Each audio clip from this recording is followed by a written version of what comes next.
इंतशारी और सड़कों की सियासत का रुख तब्दील हो गया। हुकूमत और पाकिस्तान तहरीक इंसाफ में फासले सिमटने लगे।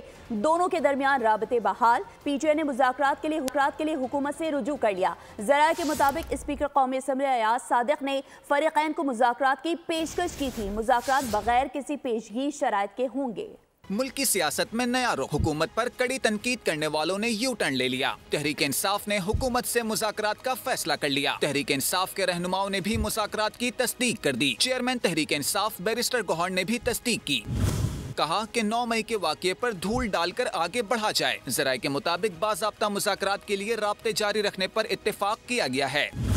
स्पीकर असम्बली अयाज सादिक ने पार्लियामेंट में मुज़ाकरात की तजवीज़ हुकूमत और तहरीक इंसाफ दोनों को दी थी। फरीकैन ने रजामंदी जाहिर कर दी। मुज़ाकरात बगैर किसी पेश की शराइत के होंगे।